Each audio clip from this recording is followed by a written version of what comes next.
on Nique, and again, with all due respect to the Joneses and Isaiah Crawford and some of those other guys out there, that's who I was focused on. I wanted to see Nique.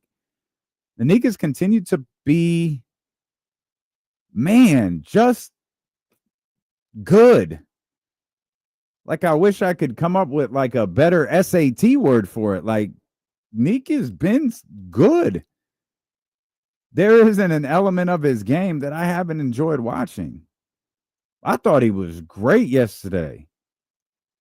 I thought he scored in a lot of different ways yesterday. And he had like 9 in the first quarter, I think.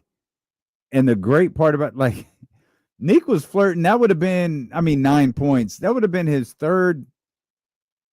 It would have been his third double-digit quarter of the summer league. I'll take that. First 3 games, hey, I'm with that. He's shown so many different elements to his game, man. It has been really enjoyable to watch. And this is kind of the thing that we were talking about with Kyle Matson and James Ham, just a heartbeat ago on the Insiders.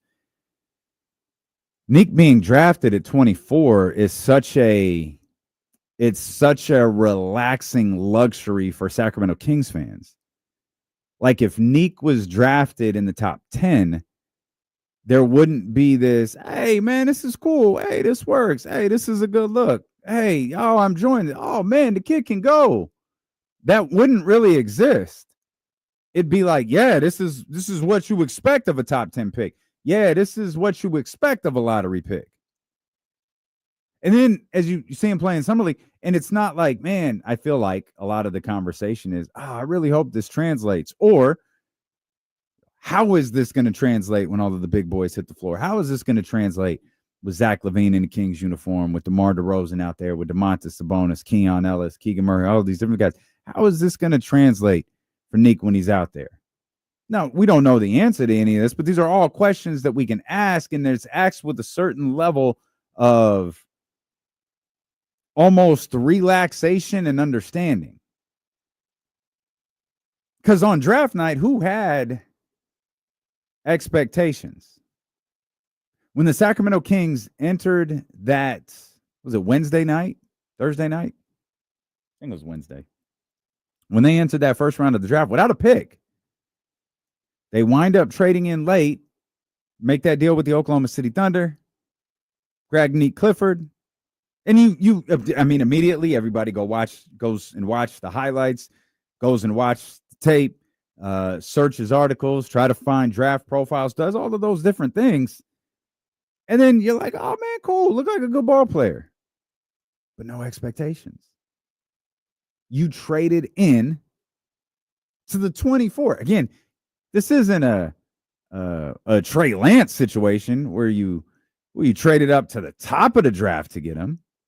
No, you traded into 24 to get a player that you very clearly liked. They said there was a handful of players that the Sacramento Kings liked. There were a handful of teams that, if those guys were on the board, the Sacramento Kings felt like they could make deals with and get those guys. Clearly, Nique was one of them. Clearly, Oklahoma City was one of them. And everybody felt good about that. Now you're starting to watch him play. It's like, man, I think this dude is good. He's solid. He looks composed. He looks chill. Like, he doesn't look like the game is too fast for him. He doesn't look like the game is overwhelming for him. He looks Nique Clifford looks like an NBA basketball player. He damn near looks like a vet at this point. Now, there's one footnote to his game yesterday that, if you want to pick something apart, this is the part you can harp on. And everyone who watched knows where I'm going with this. And it's the turnovers.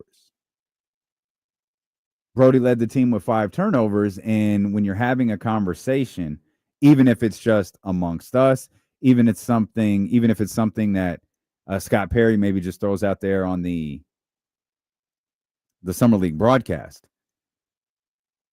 Anytime you're having a conversation about a potential point guard role,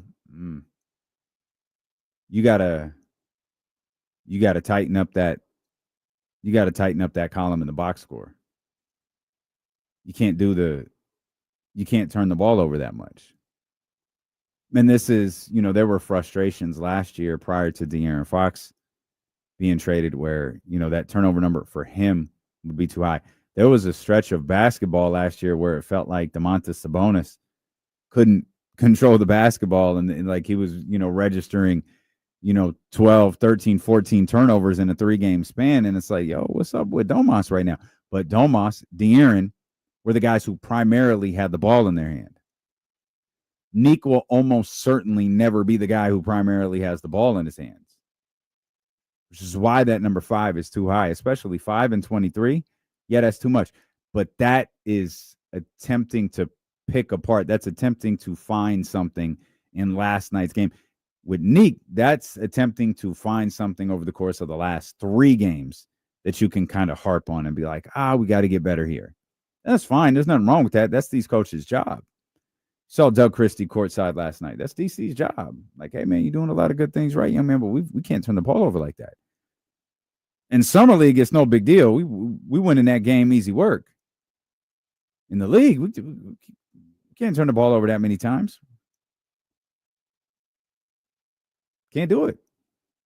Kings had 17 turnovers, not a death number for sure, but like too high, especially when 5 of them come from Nique and 4 of them come from Mason Jones. That's 9 turnovers between those two right there.